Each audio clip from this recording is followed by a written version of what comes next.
What is the true essence of healing?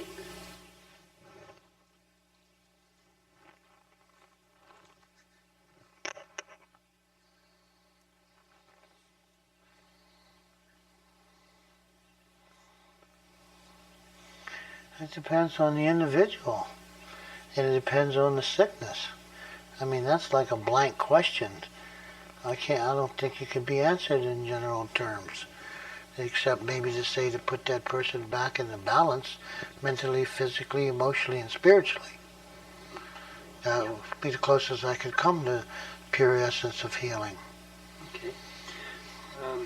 But sometimes that's impossible because of the damage that's been done through certain diseases and so forth. Pure essence of healing is really getting into the spirituality of the spirit.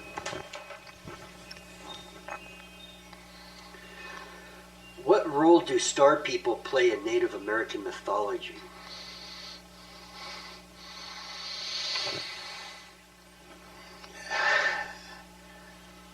Mythology, term used loosely. Yeah, well, the word myth, I've written several books about that, Spirits of the Earth, for example, published by Plume and Penguin, and I addressed that, that Western society has a tendency to scoff at and laugh at something that's a myth. They say it's a non-reality, so it has that stereotype, but that's not true. Ancient myths deal with a lot of reality. It's just a different kind of reality, okay? Or it might be a reality that people in other cultures or societies are not familiar with. So yes, amongst certain Native people, not all Native people know this, okay? But it is in there, and a lot of the myths with a lot of the tribes, there is evidence, clear evidence, of our contact with alien beings. With people, if you want to call them gods, if that helps some people in Western society relate to it, yeah, gods, But we looked upon them, and I'm sure there's some Native people who did look upon these alien beings as gods or being godlike. Examples of that would be like with the Mayan Indians and the Aztecs and the Toltecs and the Incas and the Mayans and, a lot of the tribes, the Iroquois Six Nations, I was taught by the old medicine man Beeman Logan, hereditary chief and medicine man for the Seneca, who was one of my teachers for a long number of years, used to tell me stories about in the Iroquois Six Nations in the Longhouse, that they have known about the star people for a long, long time. They just kept it quiet and secretive and amongst themselves. And there's actual prayer formulas, certain prayers or songs one would sing as a way to communicate with our ancestors who are the star people. And he said there's an old myth, for example, that indicates that we were brought here, that the Iroquois were brought here in 4 ships by what they call Sky Woman.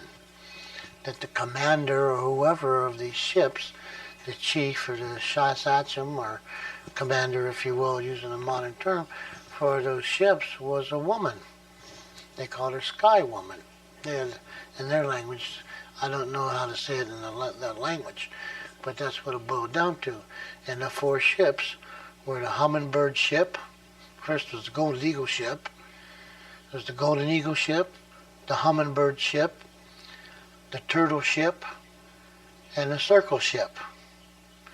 And all of those symbols happen, by the way, to be integrated in a lot of their mythology and in some of their rituals and their ceremonies, okay? And as a constant reminder, the turtle shell rattle being one such example. An association, even people with certain clans or what have you. And a long time ago, I met Grandpa David Bananga and Dan Kitchavanga, High Hopi priests, if you will, use that term. I would call them holy men, ceremonial leaders, um, ritual performers from the Hopi down at Ordained, with at that time had Thomas Banyaka. Thomas Banyaka wasn't a real old elder, but these guys were like in their 90s and stuff. And I think one of them was 102 or something when I met them. And they came out to San Francisco and California a number of times, and I even had them at my house, you know, on a few occasions. And they talked in their lectures about the star people and how they were guided when they came up during the second great purification, or the third great purification, how they came up from under the ground and they were guided to where they now live now, Hopi Land, Ordained, by a starship. And that they had documented their travels and where they came from and everything in these old caves down there in Arizona, down in and around and not too far from their reservation. And he was saying, like, for example, that they call the great creator Masao. And Masao guided them to where they're at in a starship, and that's what they call it. And his language, he had language word, he had the English language for it. And he said in one of the rock drawings, they did this whole depiction, you know, so a living myth, if you will, to doctors. They didn't have a book or written language, so they did it with hieroglyphics. That was their book. That was their myth, put in a book on rock form. And they indicate that we have 13 planets in our solar system. This is back in the early 1970s they were talking about this. They said they know for a fact that we have 13 planets in our solar system. And the white man, or the Western society scientists, say we only have 9. And they said that there will come a time, sometime in the future, probably within a couple decades, that the scientists, the white man, will begin to realize that he'll also find a 10, then he'll find 11. Then as we get closer to the Great Purification, the fourth Great Purification, that they'll find the 13th one. Wow. So, you know, in a lot of different tribal groups, and even with black people, and, you know, there's a lot of research out there. You know, I got a book over there by that Nancy, I forgot her name, Nancy Red Star, I think is her name. And she has a lot of interviews with different native people and different tribal backgrounds that all talk about a star connection. And, you know. Given the intense challenges we face on Earth today, poverty, drug abuse, U.S.-led fight on terrorism, warfare, debt, global warming, etc., what future do you envision for humanity and our relationship with Mother Earth? Will we ever evolve towards a higher spiritual consciousness so that these problems will disappear? If so, how can we do this? I'll try to answer for it the best I can for you. Okay. We're in a schism. We're in a paradox. We've been in one for quite some time. There is no simple answer to any of that. But I will try to answer part of it in this context. Okay? There are some people of many different races and nationalities who are already evolving into higher consciousness and higher forms of spirituality that has been coming about. There's also a lot of people that's decaying in the process because of all those problems. And because of a lot of the sicknesses and diseases and all of the things that's going on worldwide, in particular in relationship to the earth,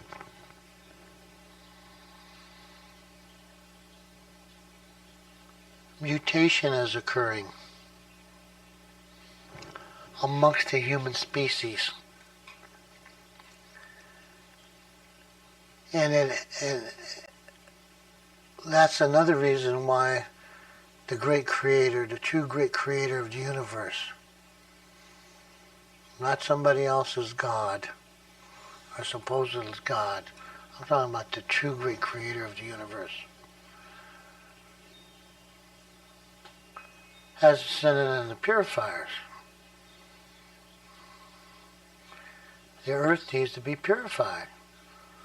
So the floods, the tornadoes, the earthquakes, the snowstorms, the deadly insects, the sicknesses, the diseases, and on and on and on and on.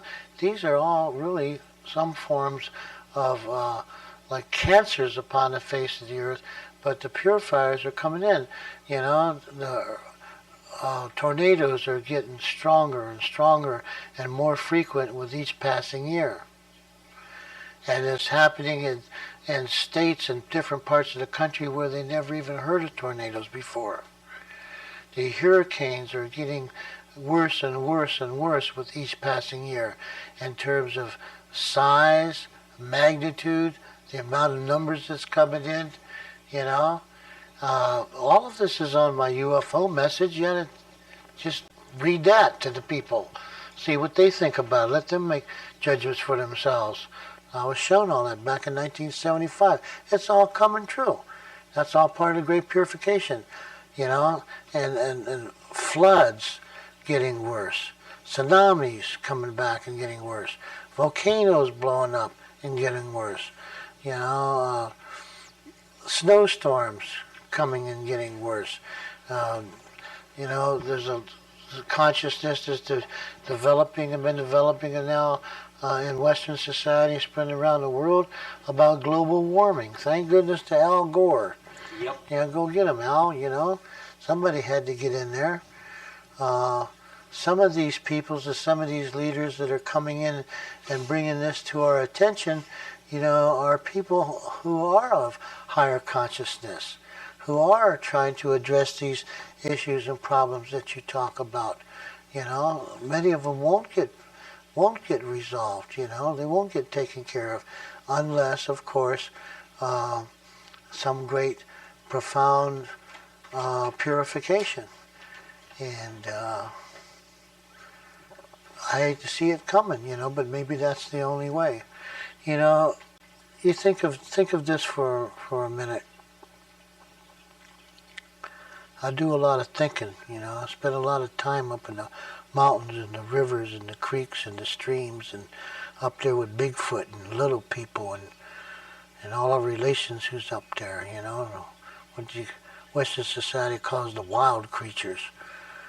Of course, I'm living down here in a small agricultural town now, but I'd say the last few decades of my life were mainly up there, close to the wilderness, or actually in the wilderness.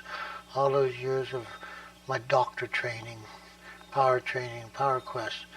And you get a lot of time to think. Sometimes you have to go to these holy places to think, to learn, because there's just too much in the towns and in the cities, too much interference. So I think about things like this, for example. I noticed that everything in nature is subject to three things: predators, parasites, and disease. Do you know what I'm talking about? Predators, parasites, and disease. Okay, let's take a deer herd, for example. There's a deer that's living out here, over here in the woods or in the valleys and the meadows, along creeks and the streams. Certain deer herd. Okay, when that starts to get overpopulated, they're very healthy, and they start getting overpopulated. What are the predators? What keeps it in check and balance and harmony? It's the predators. Mountain lion, bobcat, even human beings, okay, to a certain degree. So, coyote and the wolves, certain kinds of predators like that keep a check and balance on it. Even the eagles, in certain respects, maybe get the sickly fawns, or what have you. So here comes, human beings, and maybe even the Indians, for that matter, our native people, have lost their traditional values and beliefs and practices in regard to hunting deer. That you have to have good hunting knowledge in order to survive, but it's considered sacred. The deer is sacred to us, okay? Not only as a food source, but in all of our sacred dances and ceremonies. And this food has power. But a lot of the younger ones in the last few decades haven't been taught that, you know? So maybe they go out there and they don't do things in the right way. They just see a deer going down the road and they're hungry, and or they want to keep up with a certain form of Indianness, or maybe they're living in sheer poverty, or a lot of white people in that area too. Boom, they just go out and shoot 2 or 3 of them left and right. Or maybe they go out and spot them at nighttime, you know what I mean? And because they don't want to get busted by the fish and game, get a big fine, get thrown in jail, or lose their vehicle or their rifle. So they go out and spot them, hunt them illegally, Western society calls it. So more and more people are doing that. You know, if there's a high unemployment rate in that area, now the Western society has already killed off most of the mountain lions, they killed off most of the wolves, killed off most of the bobcats. You know, they hate coyote, they hate the wolf with a passion. They're always trying to kill coyote, you know. And who's left to be a predator except the human beings? Now, if the human beings are exploiting that and abusing that privilege, and to me it's a privilege to hunt, to gather sacred food, and you're supposed to do it in a cultural, spiritual, ritualistic way because of the law of reciprocity and show respect. And suddenly they wipe out most of the deer in their area. Let's say, like, for example, the Hooper Reservation. Can I move that for a moment? There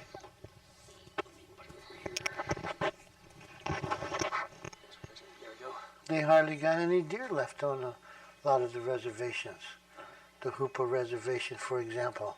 So they have to go off the reservation and into the national forest, you know, in order to find deer.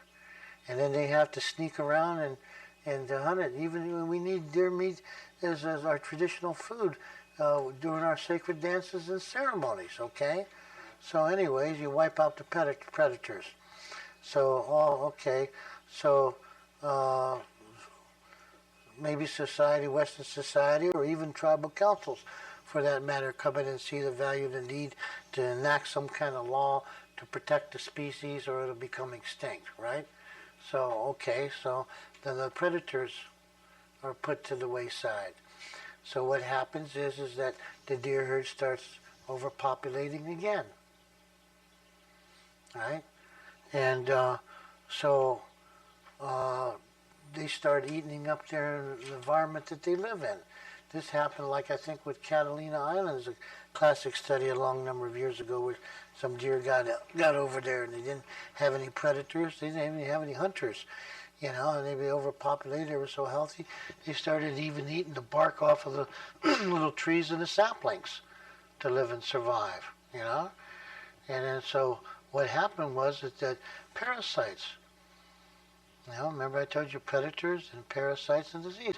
So they started developing parasites, okay? But the deer are pretty smart. And everybody, all people have parasites, including human beings. And that's another serious sickness amongst a lot of people today in Western society, is parasites. Is the cause of a lot of diseases that we have today. And Western doctors aren't even addressing it. But anyway, go back to the deer. But the deer is smart, you know, so there's a forest fire over there. Maybe lightning and thunder started it off, you know, so they'll hightail it, they'll get out of the woods. But as soon as it's all burnt down, they'll come over there, and as soon as it's cooled down, they'll roll around in the coals, you know, while they're still kind of hot and smoky. You know why? To get the bugs off. They get the ticks and the fleas off of their body. They'll go over there and they'll eat those charcoals, you know. To flush out. To flush out the parasites out of their body. They know exactly what kind of plants and herbs to eat, to doctor themselves, or certain mineral springs, you know, to drink, to doctor themselves. They're very intelligent creatures.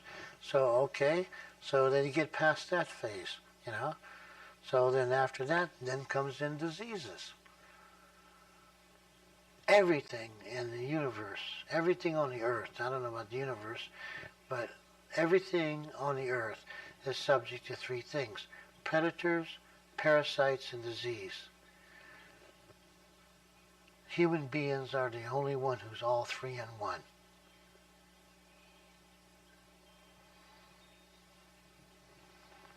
We're a predator, we're a parasite, and we're a disease on the face of the earth.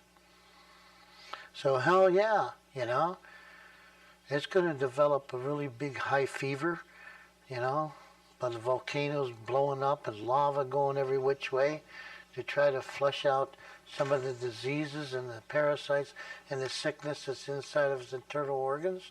Hell yeah, it's going to send in water that's a purifier, break the fever, Hell yeah, ground's going to open up and cracks are going to start forming and opening up. Just like the human body, the poison's got to come out the pores, or you got to defecate it, the poison's out of your body. Hell yeah, it's going to start reacting, to what human beings have done to it and continue to do to it, So you think about human behavior, what do we do to this earth? Hardly anybody ever prays for the earth anymore. For years, I tried to go around and promote earth healing ceremonies. I didn't charge for that. I went around and did it free.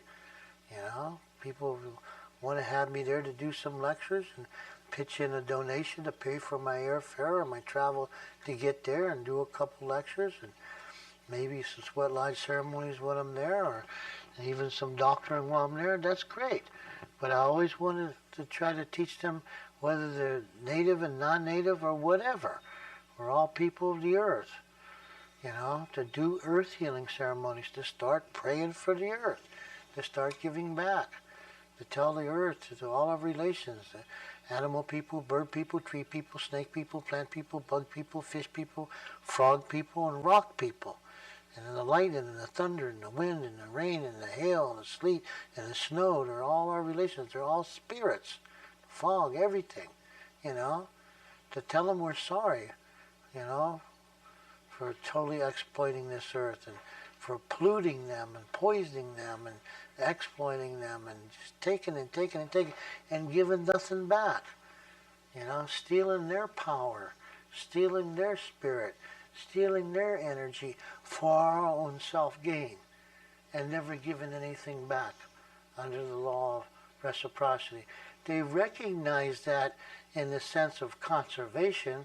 You hear terms like depleting the natural resources, right? You hear that now in terms of making medicine or healing in Western society, depleting the human body of certain essential vitamins and minerals, and things of that nature.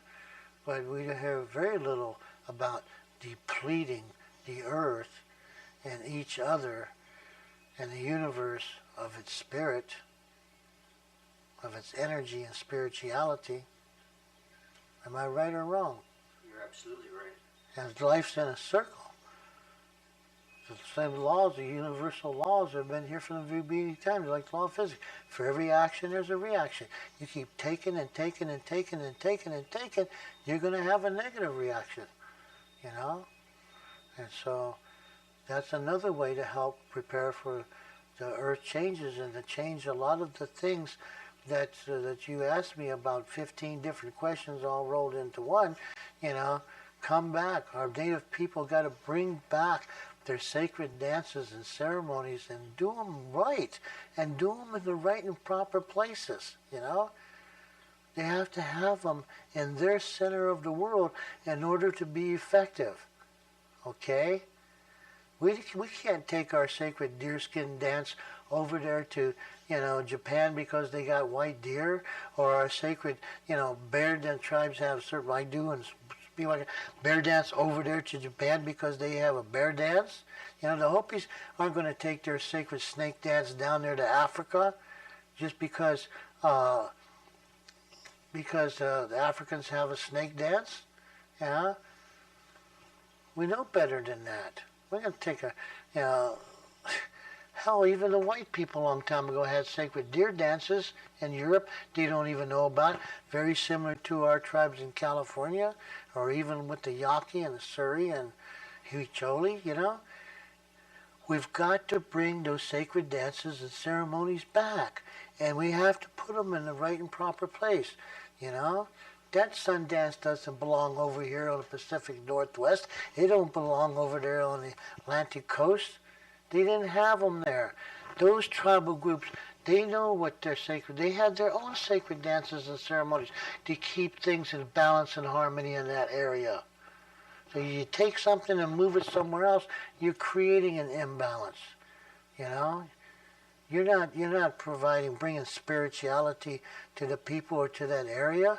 You might be bringing your form of spirituality, but you're mixing up powers, you know, and creating an imbalance. Powers are supposed to be in balance and harmony. That's the whole idea about rituals. That's the whole idea about healing for the earth, you know. So we need to learn to have that. We've got to start praying for the earth in the right and proper way, instead of just praying in churches for each other, or praying to Jesus to help us, or whoever, you know. Even the Buddhists, you know, pray for the earth or what have you, you know, or praying for a holy war. How can any war be holy? What the hell's a holy war, you know? A holy roller or what, you know? It's like saying a holy evil one, you know? No war's holy. So here's another question for the record. When you go out to eat at a restaurant or loved one's home and partake of native animals, i.e. bear, deer, salmon, buffalo, etc., is there anything a person can do to protect themselves if the food was not hunted in the proper way or prepared by an unknown source, i.e. women on their menses? Menses. Menses? Yeah. Well, that's what you call Indian customs and laws, and those Indian customs and laws were based on natural laws, based on the Creator's laws. And so it's one of those laws, for example, is what you're referring to, is that, you know, women are not supposed to be cooking food, touching and handling and cooking and preparing food, especially any four-legged wild animals, while they're on their moon time, meaning their menses, because they have a different kind of power, and those powers don't match. Okay, so if you eat that, we say it's kimali, means it's bad, you're going to get sick, you're going to get hurt from it.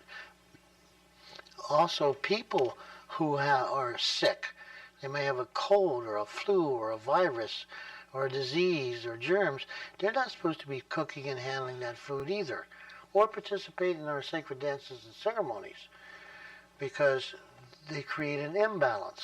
You follow me? So now, if that food wasn't hunted by with proper prayer and ritual, and tobacco given, or grizzly bear root, or herbs, or something, you know, to our relation in nature, that relation in nature has power. Okay, so if we don't follow, that's their laws. We don't follow those laws, they're going to hurt us. They're going to make us sick. So, you know, myself, I have to really watch it, because I got all this healing power in my mind, body, and soul. That was just loaned to me for a while, or a gift by the true great Creator of the universe and all our relations in nature and the Mother Earth. And some of those animals that you just mentioned, I work with, the doctoring and healing. So I have to be really careful, you know, about how I handle them and show my respect to them. So usually if I'm going to go to somebody's house, you know, come there to maybe spend a night or several nights or whatever, I'm coming there to doctor or provide spiritual advice and guidance, or just to visit, my wife or one of my relations or somebody tells them ahead of time, you know, hey, you got an Indian doctor, you got a medicine man coming over to your house, you know, and he doesn't want to insult you or offend you, But to him, those foods are sacred, and he can't eat them if they're violated, because that can hurt him. It's going to hurt you too, but it'll hurt him. So usually they tell him ahead of time I'm coming, so that way to make sure that I'm not served any of that kind of food.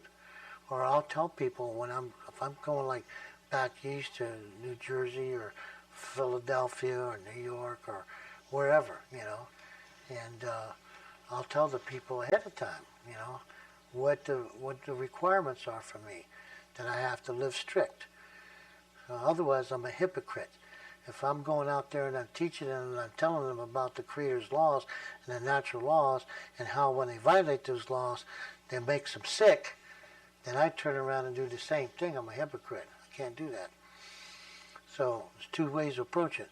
Number one, I just be frank and outspoken and honest with them and tell them, that I'm sorry, I don't mean to insult you or offend you. I'll ask them, I'll tell them ahead of time if I know I'm going there, okay?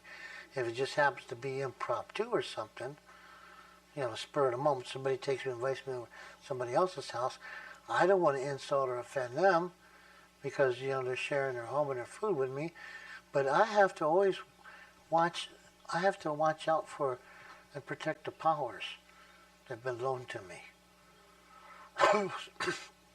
So I'll ask them up front.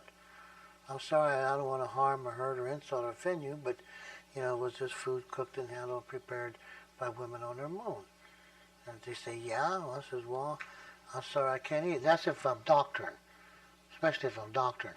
If I'm not doctoring, I won't ask that question, What I'll do is I'll get some water. I'll pray on the food myself with my mind.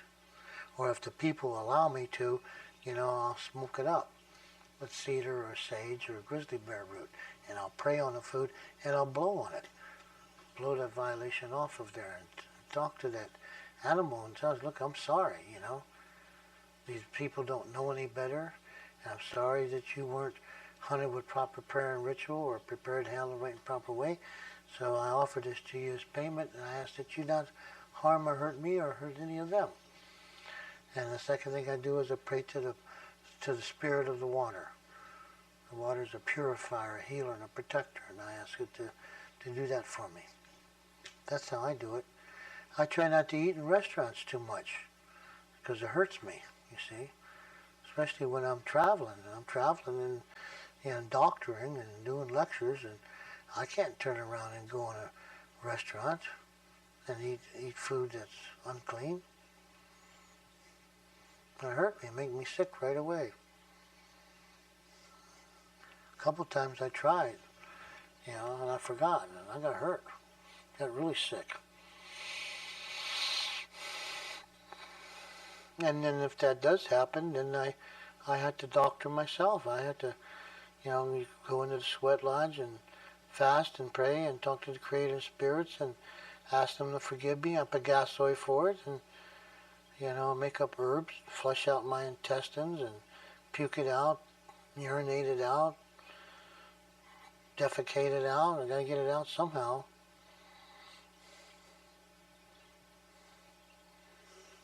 Let me ask one last question. And I think this is a very relevant question with a lot of stuff that I see going on, and that is, what is your view on white people who are genuinely called by the native spirits to walk the medicine path?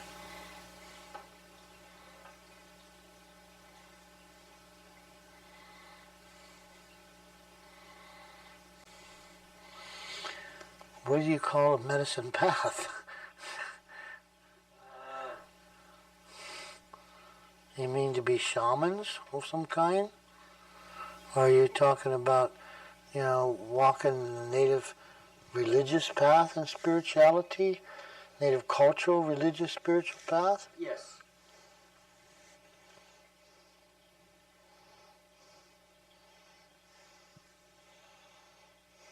What do I call them? What's your view on it?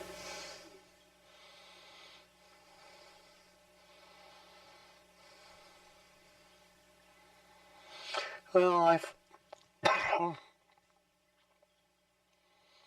find it quite perplexing for a number of reasons.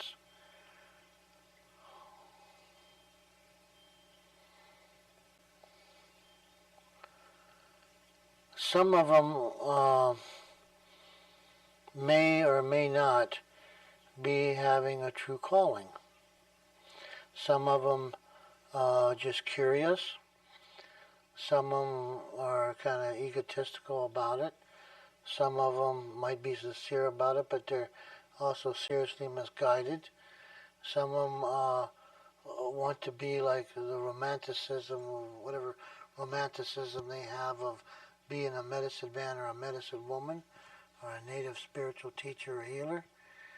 You know, sometimes I just have to shake my head and say, oh my God, if they really knew how hard this life was, you know, there's no glamour in it. There's no wealth in it, you know. It's just we see the worst of society, you know, the very worst. I don't know why the heck anybody, including native people, would really want to be a medicine man, a medicine woman, Indian doctor, or a shaman, unless they were specifically called to it, to that path. So there's a lot of people out there trying to act and be like native people. They want to be, you know, I come across them all the time. White people who are pipe carriers, or they're swept lodge leaders, or they're, you know, gave themselves an Indian, some kind of name from nature they think is like an Indian name, and they're not even native Indian. They're not even. I don't even have any degree of Indian blood at all, or claim to have a certain amount of degree of Indian blood, and they're trying to do all of these rituals and ceremonies and mixing everything all up every which way, and causing themselves to get hurt and a lot of other people to get hurt. But there are some people out there who are, I would consider to be genuine. In other words, they are having certain spiritual, psychic experiences on native land and territory, and that are very similar to what our native medicine people have had. And for whatever reason, they're being called in that direction. So, as a consequence of people like that, certain medicine men and women across the country have opened themselves up to teach these white people.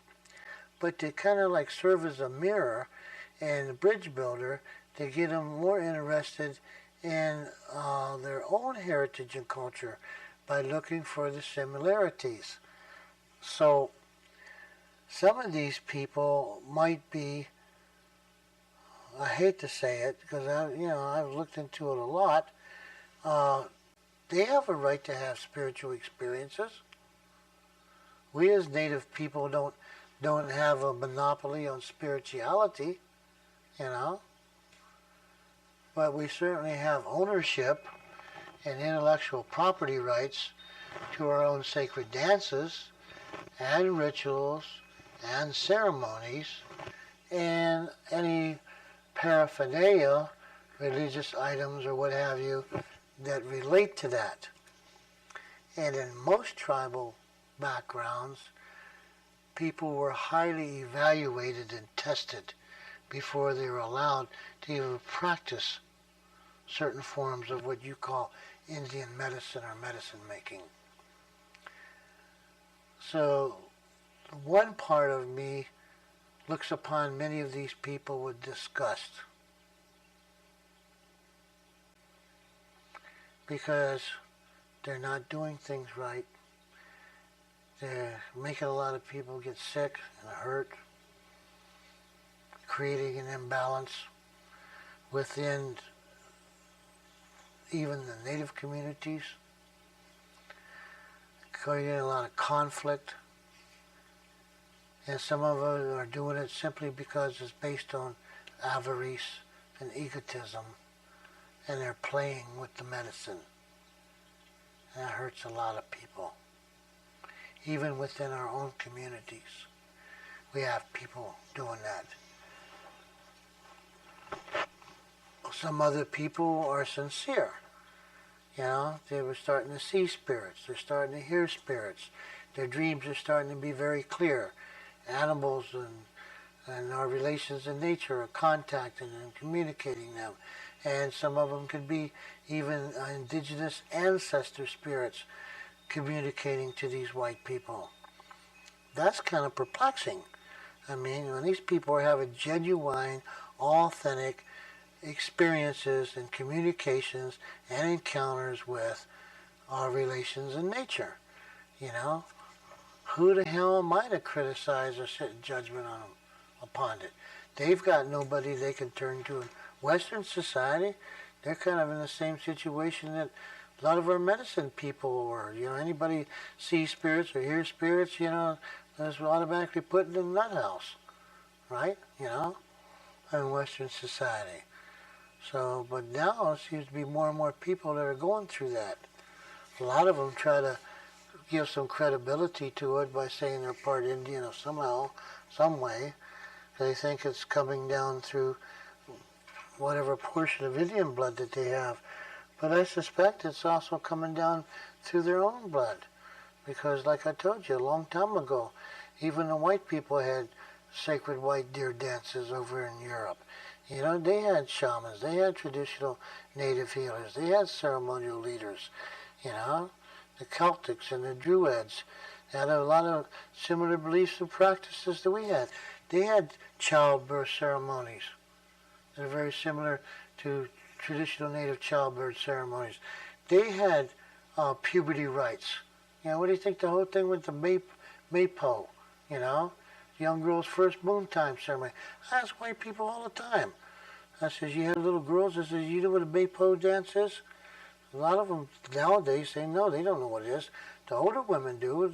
Well, the ones in the 50s and 60s, they says, yeah, it's a celebration on May and on the pole and all that stuff, and they put on dress and wear flowers. I says, yeah, but, you know, do you know what it is? Well, it's like a spring celebration. I says, no, do you know what it is? It's the young girl's puberty rite, the young girl's first moon time ceremony, you know? So you guys had a lot of things similar to us. They had vision quests for the young men, even going way to hell, even back in Genghis Khan's days, and, you know, even back in the days of the knights, you know, and even before those days, and even after those days, except when later years, I guess, when the Inquisition started and things like that, but even a lot of the knights, you know, in shining armor, so to speak, you know, in Europe and England and Spain, and, you know, they went into sacred caves, they went into waterfalls, you know, Vikings, and on and on and on. A lot of those European countries, they had vision quests for the young men and power quests for them to become warriors or good boat makers or carpenters or stone workers, you know, or healers or seers or shamans, you know, or working with the weather, you know, or herbalists, and on and on and on and on. They had vision quests just like we do. They had their sacred dances and ceremonies for the earth.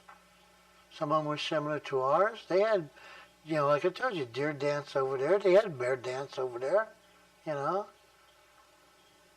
They ended up turning a lot of it, you know. They had ceremonies for their harvest. They ended up turning into a big damn drunken brawl, Oktoberfest, and, you know, and all that stuff, right? You know, ended up being big beer parties and sex orgies and every damn thing else. But, you know, if you go back in that, they had sweat lodges. Hell, even Muhammad.